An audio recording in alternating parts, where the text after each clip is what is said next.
교회표 하겠습니다.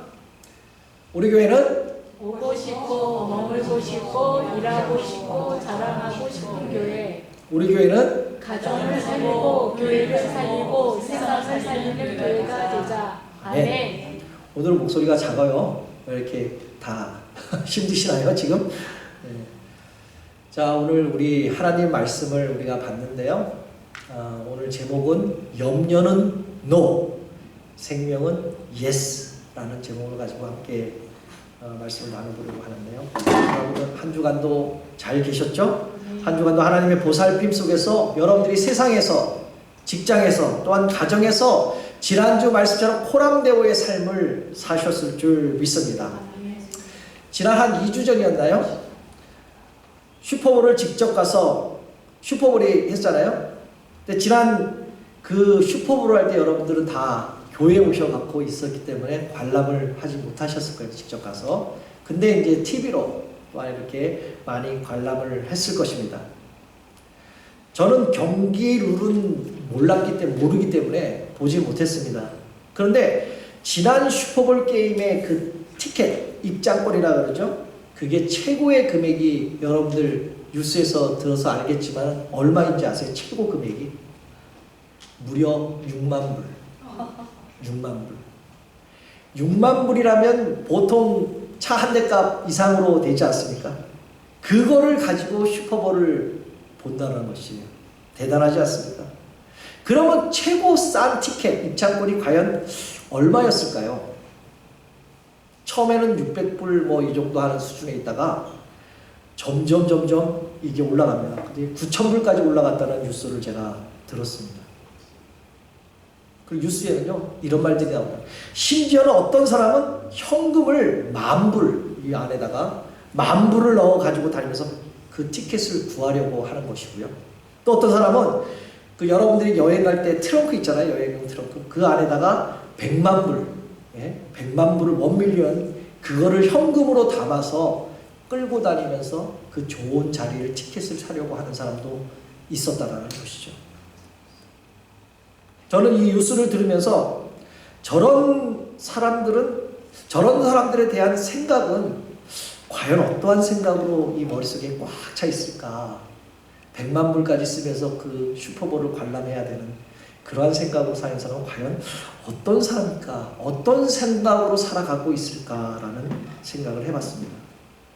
저 같으면 6만 불 가지고요. 뭐랄까요? 차를 구입할 거예요 아마. 만약에 100만 불을 가지고 있다 그러면 그 티켓을 살까요 제가? 제가 안 사고 그 티켓 사고 교회 건물을 사겠습니다. 좀 더 편안한 곳에서 예배를 드리는. 만약에 이 돈이 여러분들한테 있다 그러면 여러분들은 어떻게 할까요? 슈퍼볼 티켓을 사갖고 구경을 하시겠습니까? 아니면 저처럼 차나 뭐 집이나 또한 건물이나 사서 이렇게 구입을 하겠습니까?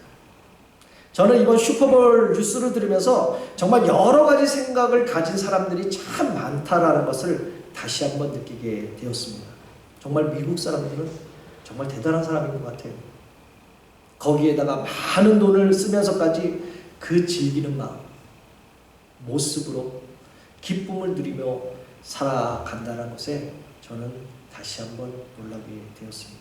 그렇다면 여러분들은 가장 좋은 것, 가장 귀한 것이 무엇이라고 생각하십니까? 여러분들 생각은 다 여러 가지 갈래가 있겠죠.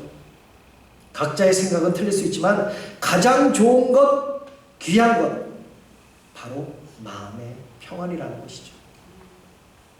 저는 살아보지 않았지만 월밀리언 저택 같은 그런 곳에는 살아보지 못했지만 요즘에는 또 물가가 상승해서 그 월밀리언짜리 집이 지금 뭐 1.5, 2밀리언 가까이 되는 그렇게 인상이 됐다는 말도 있습니다.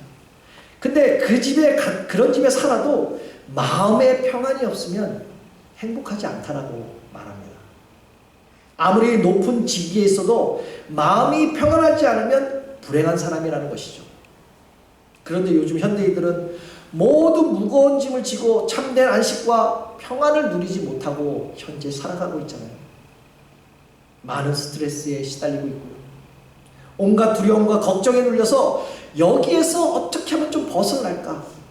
그런 안간 힘을 쓰면서 살아가고 있다는 것이죠. 사랑하는 성도 여러분,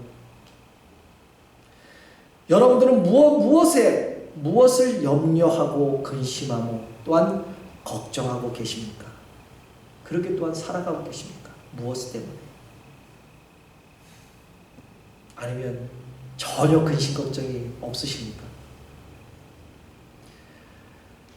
오늘 여러분에게 하나님의 은혜와 평강이 정말 임하시고 계십니까? 벌써 2024년도도 2달 마지막 주일, 이 마지막 주일, 또한 2024년도 2월이 4일만 지나면 2월이 지나고 꽃피는 춘삼월이라고 그러죠. 그 춘삼월을 맞이하게 됩니다. 우리가 상상하기도 힘들었던 그 지난 3, 4년 전에 그 코로나로 인해서 많은 어려움과 많은 변화가 있었던 분들이 있었잖아요. 또 한편으로는 그 시절을 어떻게 견디고 지금까지 살아왔나라는 그렇게 생각하시는 분들도 계실 것입니다. 그리고 어쩌면 여러 방면으로 지금도 그 여파로 인해서 힘든 과정을 겪으면서 살아가시는 분들도 계실 것입니다. 그래서 오늘 과연 어떠한 삶이 평안한 삶일까라는 것을 함께 나누어 보려고 합니다. 오늘 본문 마태복음 6장 말씀은요, 당시 갈릴리 지방의 가난한 농부와 그 어부들의 생활을 배경으로 하는 내용입니다. 오늘 본문은 산에서의 설교라고 불리는 그 산상수훈이라고 말씀하죠. 예수님의 중요한 가르침 중 하나의 마태복음 그 5장에서 시작되어서요 7장까지 이어지는 말씀으로 다양한 주제에 대해서 가르치고 있는 것이죠. 예수님은 사람들에게 영혼의 복과 하나님의 나라의 복되는 그 특성에 대해서 설명하면서 그리스도의 삶, 그런 삶이 살아가는 의로운 삶에 대해 교훈을 가르치고 있는 것이죠. 그리고 오늘 본문 마태복음 6장 우리가 읽은 것처럼 31절에서 34절까지 내용, 예수님은 제자들에게 걱정과 불안함을 피하고 하나님의 나라를 우선히 하는 것에 그 중요하다 강조하고 있는 것이죠. 이전 말씀은 부와 돈에 대해 노예가 되지 말라는 경고를 주었고요. 오늘 본문에는 음식, 의복, 일상적인 생활에 대해 걱정을 피하고 하나님의 나라와 그의 의를 먼저 찾으라고 오늘 권면하고 계시는 것이죠. 오늘 말씀은요, 당시 유대인들은 그 시대적인 겪었던 문화적, 경제적 그 압박이 심했던 것입니다. 그 당시 음식과 이런 의복, 이러한 옷을 구하는 그 어려운 상황이었기 때문에 많은 사람들은 일상적인 생활에 대한 걱정과 불안을 안고 살아갔다는 것이죠. 하나님을 믿지 않는 이방인들은 먹을 것, 마실 것, 입을 것을 걱정하지만 하나님을 믿는 그 백성들은 먼저 그의 나라와 그의 의를 구하면 세상에서도의 하나님의 축복을 받을 수 있다라고 오늘 우리에게도 동일하게 말씀하고 있는 것이죠. 그래서 예수님께서는 가난한 사람들의 의식주에 대한 염려가 더 많은 것을 보시고 예수님은 사람들에게 먹고 마시는 염려보다 먼저 하나님의 나라와 의를 구하라고 말씀하고 계신 것이죠. 오늘날 우리들도 세상에서 물질적인 걱정으로 고생과 염려를 늘 하고 있지 않습니까? 그러나 예수님께서는 하나님의 나라와 그의 의를 먼저 구하는 것이 중요하다. 너무 여러분들의 삶에, 우리 그리스도의 삶에 중요하다라고 가르쳐주고 있는 것입니다. 오늘 본문 33절에 이렇게 고백하고 있잖아요. 함께 읽어볼까요? 시작. 너희는 먼저 그의 나라와 그의 의를 구하라. 그리하면 이 모든 것을 너희에게 더하시리라. 아멘. 먼저 그의 나라와 그의 의를 구하면 이 모든 것을 너희에게, 우리들에게 주시겠다라고 약속하고 계시잖아요. 예수님은 본문에서 우리에게 하나님의 나라를 구하라고 말씀하고 있습니다. 그러나 이 말씀을 얼핏 보면 아주 막연하고 추상적인 말씀으로 보이지 않습니까? 먼저 그의 나라와 그를 먼저 구하래요. 먹을 거 말고. 밑도 끝도 없이 갑자기 하나님의 나라를 구하라.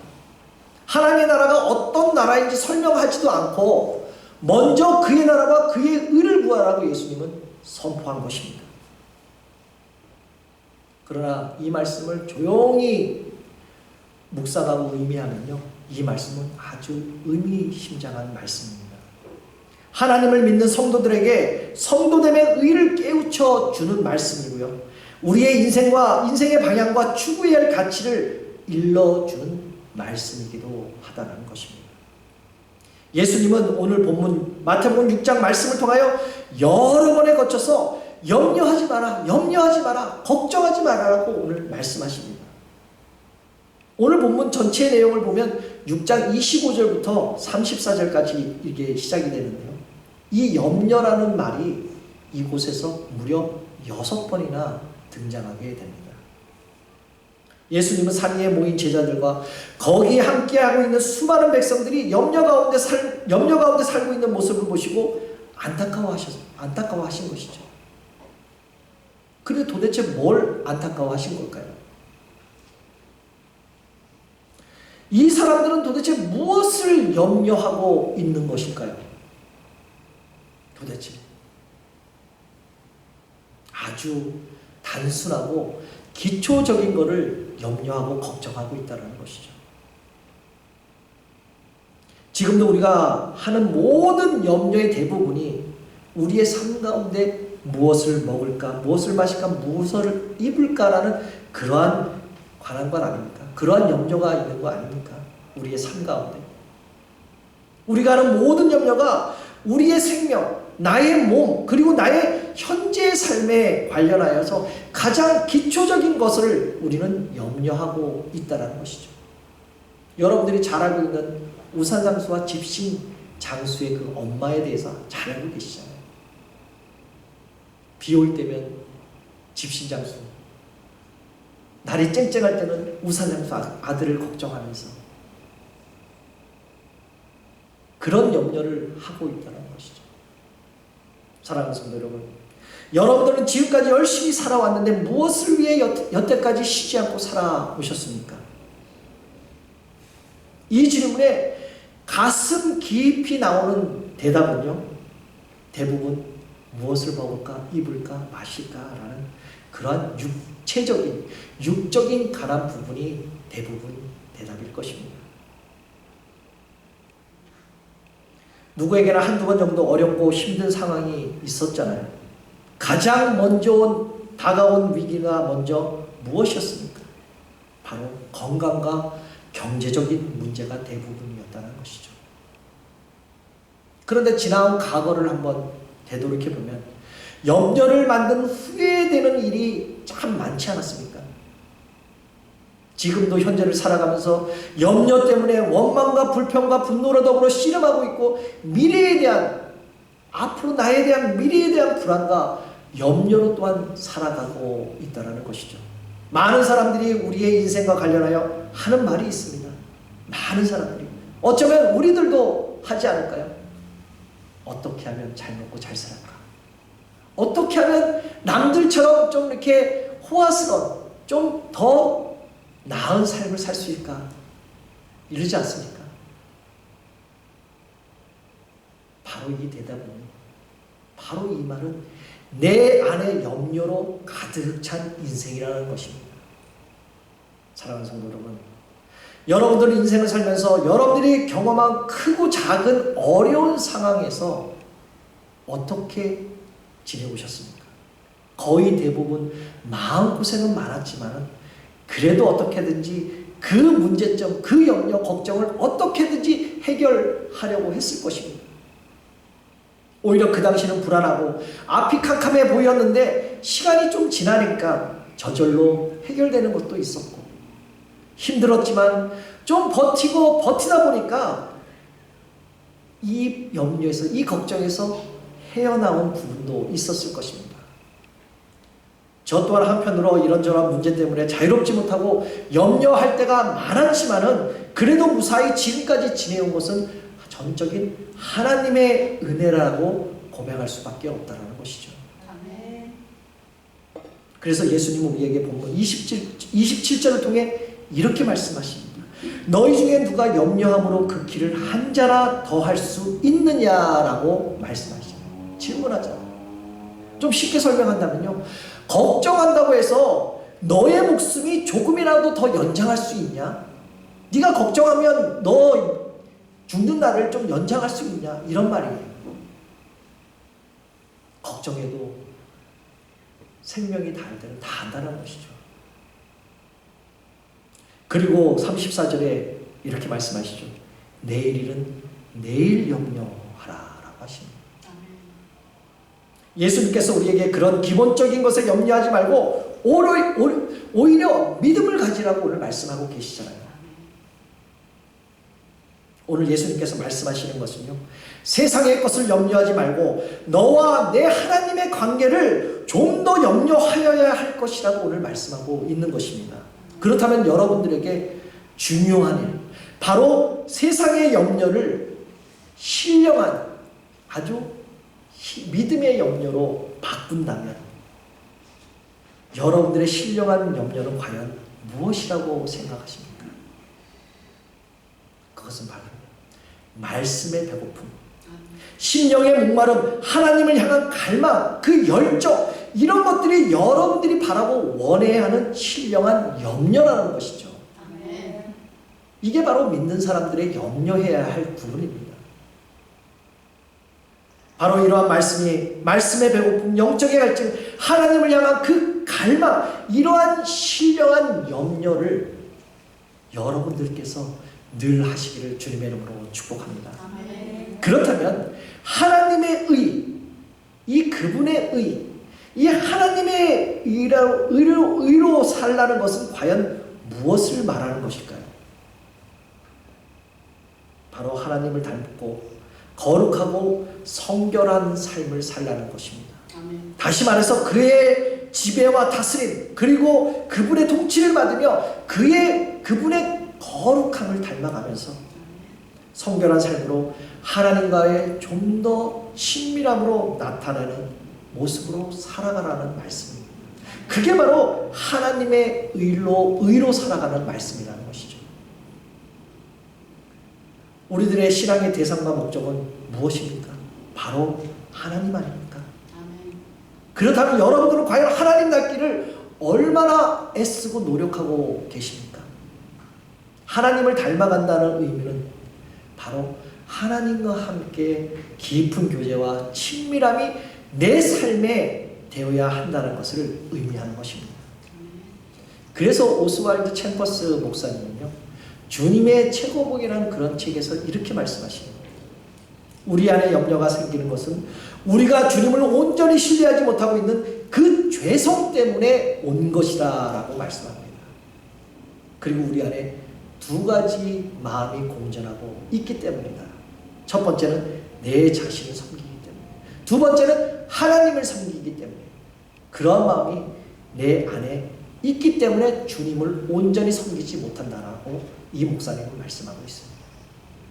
어쩌면 저와 여러분들은 내 자신과 하나님을 동시로 섬기려 하는 마음이 있지 않을까요? 어쩌죠? 그런 마음이 있기 때문에 그 불순종에서 염려가 온다라고 오늘 말씀하고 있는 것입니다. 그래서 그 염려는 평안을 우리에게로부터, 우리 마음으로부터, 우리 생각으로부터 빼앗아 간다라고 이 목사님은 말씀하고 있는 것입니다. 우리 안에 평안이 만약에 없다면요, 평안이 없고 염려가 가득 찼다면 왜 평안이 없고 염려가 있는지 여러분들은 참고 기다리며 그 이유를 찾아내어야 한다는 것이죠. 주님이 주시는 평안 속에서 때로는 순종하고도 우리에게 어려운 문제가 생길 수도 있습니다.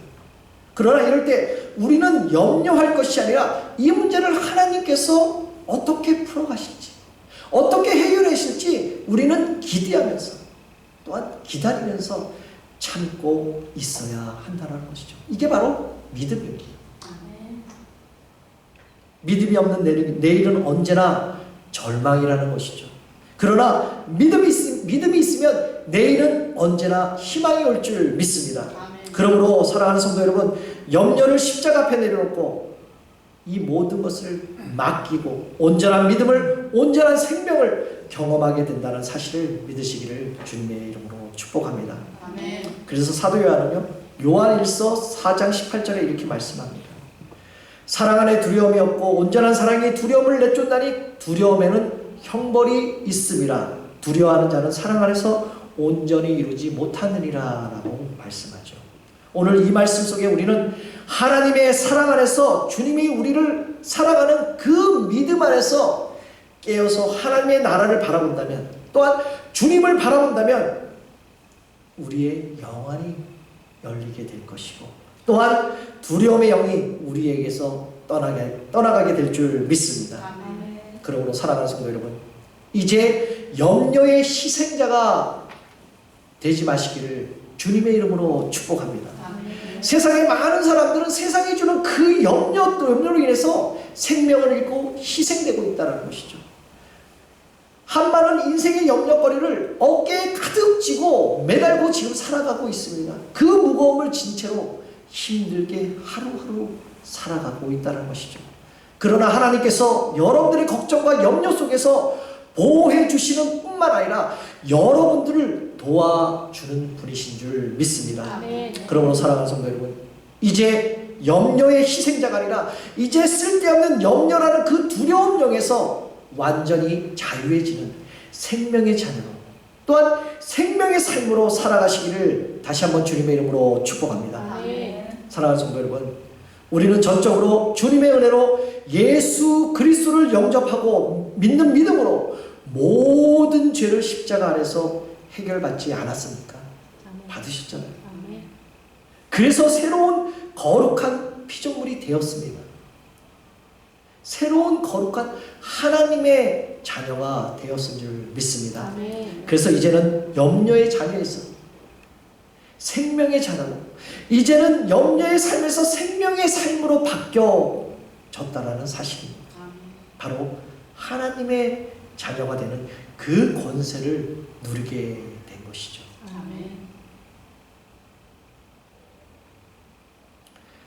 하나님의 나라를 구한다는 그 의미 속에서는요, 나만의 구원이 아니라 우리와 함께하는 사람들, 내 가족들, 내 형제들, 사랑하는 많은 이웃들이 믿음을 통해서 하나님의 나라를 소유하도록 복음의 증인이 되어야 할 줄 믿습니다. 여러분들이 잘 알고 있는 그 요한복음 4장 말씀에 나오는 그 사마리아 여인을 잘 알고 계시잖아요. 그 사마리아 여인이 어땠습니까? 생명이신 그 주님을 만난 후에 자신의 중요한 그 물동이를 버려두고 동네로 들어가서 이웃들에게 어떻게 전했습니까? 나는 귀한 보배를 발견했다라고 주님을 전했다는 것이죠. 그러므로 그 사마리아 사람들이 예수를 믿었다고 말씀하고 있잖아요. 천대받은 여인, 보잘것없는 사마리아 여인은 예수님을 만남으로 자기의 삶이 변해버렸습니다. 바뀌어버렸습니다. 예수님께서 만난 사마리아 여인은 어떤 사람이었습니까? 죄인 중에 죄인이라고 손가락질 받는 사람이 아니었습니까? 이 사마리아 여인은 보통 사람들처럼 사막의 더운 날씨를 피해 오전이나 저녁에 물을 뜨러 가는 것이 아니라 가장 더운 그 정오가 되어서야 남의 눈을 피해서 물을 뜨러 가고 또한 살아가야 하는 그러한 여인이었습니다. 그리고 이 여인은 벌써 5명이라는 남편을 거쳤고, 또한 지금은 남편이라고 부를 수 없는 남자와 동거 중에 있었잖아요. 그야말로 부끄러운 여인이었습니다. 그래서 모든 사람들에게 죄인이라고, 저 사람은 저주받는 사람이라고 손가락질 받는 이 여인이었다는 것이죠. 이 여인이 예수님을 만난다면 새로운 삶을 살게 되었습니다. 그렇다면 여러분들은 십자가의 구원의 은혜를 값없이 받은 자로서 자신의 가장 귀한 물동이를 버린 그 사마리아인처럼 주님을 위해 여러분이 과감하게 버려야 할 그 중요한 것, 그 물동이는 과연 무엇이겠습니까? 과연 지금 마지막 때라고 하는 오늘을 살아가는 여러분들은 복음의 증인으로서 세상 속에서 얼마나 구별되어 살고 있으십니까? 사랑하는 성도 여러분, 지금은 사순절을 보내고 있습니다. 매년 사순절을 맞이하지만은 이번 사순절은 제가 지난번에도 말씀드렸잖아요. 하나님께 좀 맡겨드려야 할 것과 내가 최선을 다해 할 것이 무엇인지 이번 사순절에는 좀 발견하는, 좀 되새기는 그러한 사순절이 되었으면 좋겠다라는, 여러분들 그러한 사순절을 보내시면 어떨까요? 이 시간에 다시 한번 여러분들 안에 하나님이 정말 계시는지, 예수님과 내가 그 내 삶에서 동행하고 있는지, 정말 성령님과 함께 내가 지금 친밀한 관계를 맺으며 그 성령님의 인도하심을 내가 정말 아멘으로 받고 지금 살아가고 있는지, 믿음으로 살아왔는지 다시 한번 이 사수전 기간에 돌아보시기를 주님의 이름으로 축복합니다. 아멘. 이제 말씀을 맺겠습니다. 주님께서 이 시간 우리들에게 이렇게 물어보십니다. 십자가를 질 수 있나? 이 질문 속에 여러분들 어떻게 반응하시겠습니까? 십자가를 질 수 있나라고 주님께서 여러분한테 물을 때 여러분들은 어떻게 대답하시겠습니까? 지금 걱정하고 근심하고 그 어두운 그늘이 너를 둘러 덮을 때 어떻게 하냐? 너의 영혼을 주님께 맡길 수 있느냐라고 질문하십니다. 나를 위해 희생까지 하는 이런 일들 너 내 증인이 될 수 있겠느냐라고 주님께서 물어보신다면 여러분들 어떻게 대답하시겠습니까? 이제 저와 여러분들은 하나님의 아들 독생자 예수 그리스도 때문에, 우리 죄 때문에, 바로 나 죄 때문에 십자가에 죽기까지 살아가신 그 값없이 받은 은혜로 오늘 이 자리에 예배드리고 있는 거 아닙니까? 그렇다면 값없이 받은 그 구원의 은혜를 받은 자로서 우리의 남은 인생을 좀 더 어떻게 살아가야 할지, 이제 무엇을 먹을까, 무엇을 입을까, 무엇을 마실까라는 그 기초적인 그 염려 속에 머물러 있지 마시고, 정말 사마리아 여인처럼 가장 귀한 물동이를 버린 것처럼 내가 가장 귀하고 아끼는 것을 과감히 버리고 주님을 따라 내 삶이 조금 변하고 주님이 주신 평강으로 조금 예수의 흔적을 남기는 그러한 삶으로 때를 얻든지 못 얻든지, 이제는 염려는 노, 생명은 예스라는 그러한 대답으로 생활로 바뀌는 우리 사랑하는 모든 성도님 되시기를 다시 한번 예수 그리스도의 이름으로 축복합니다.